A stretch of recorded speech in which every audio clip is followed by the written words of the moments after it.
Hi guys, this is Michelle Nicolaisen with Bombshell.com, and today I'm here to do another freelancer portfolio review. For this review, I'm reviewing RansomPatterson.com, and Ransom's question was, is my portfolio focused enough? And I'm also worried that my client testimonials are too long. So let's take a look at his portfolio.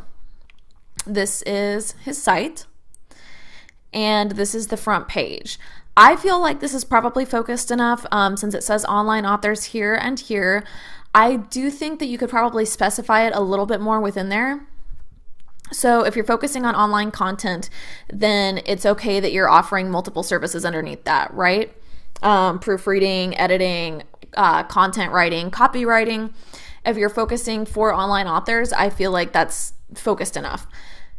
But you might want to consider zooming in on a specific industry. So like financial authors, educational authors, online educators, people who work in the educational industry, like anything along those lines, or B2B or B2C. If you're worried that it's too vague right now and you want to niche it down a little more.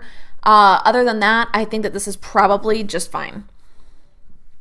Now, one quick thing before we go look at the portfolio page, I will say that I think you could add more links here. So there's the contact thing.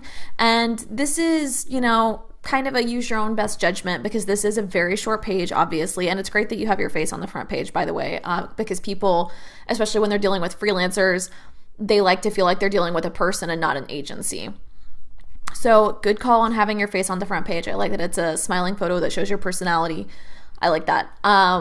But that said, this page is super short, so you can take this or leave it. But I think that it could help to add another link or two down here. So like contact me here to view writing samples, contact me here, or click here to view client testimonials, click here. Maybe something like that. Even though they're all right here, just because these pages are a little vaguer, broader terms. So I would consider adding a link to writing samples and to client testimonials right here, whether you separate that out into two separate pages or two sections on one page. So on the portfolio page here, we have client testimonials. Now, some of these are a little long, and I feel like I think you did a good job of bolding these so that they're pretty skimmable, but they are kind of long. I would try and cut most of these testimonials about in half. Maybe just like putting some of these line breaks together, or like cutting out some of this entrance stuff, right? Like this first sentence can probably get cut out.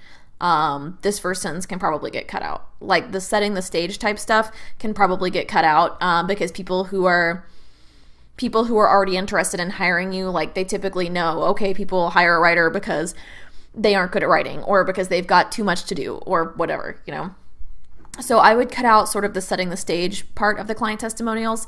The other thing that I noticed here is that I would definitely add writing samples for each of these clients. Like if you can, because I know that some of this is ghostwriting, if it's possible to add a kind of writing sample for each one, I would add like 1 to 3 writing samples for each of these clients, because what I noticed is that there's no writing samples on the entire site. There's the blog post, which is the process for editing written content. So that's probably like a good thing for curious clients to look at. But if they want to see what your actual work looks like, what a newsletter looks like after it's been edited by you, maybe a before and an after, the web copy that you wrote, like none of that is on here. So whether you have to, and I've done ghostwriting, so I understand that sometimes for confidentiality reasons, you have to not, link directly to it and be like, oh, I wrote this, depending on if you signed an NDA or not. But talk to your clients, see what kind of permissions you can get, because that's the biggest weakness. And I don't think that it's going to like completely cripple you or anything, but that is the biggest weakness that I see on your portfolio right now, is that there's no writing samples anywhere. So people can be like, okay, well, I know that these guys like him, but I don't know what his work actually looks like. Like I have no idea what something that he's edited or worked on is like. And people are typically looking, especially with writers, they're looking for a specific voice. They want to know what you sound like, how long your sentences are, what the writing reads like, if it's technical, if it's dry, if it's not dry, if it's like super infused with personality. If you have a really mutable writing style and you can take on multiple different styles, then like your portfolio should showcase that. And all of that is generally true for other creative fields like designers and everything. But like that's the thing that I noticed here, is that there's not really any links to specific writing samples on this. So that's the main thing that I would recommend. It's great that you have a contact page, super easy to reach, super easy to fill out.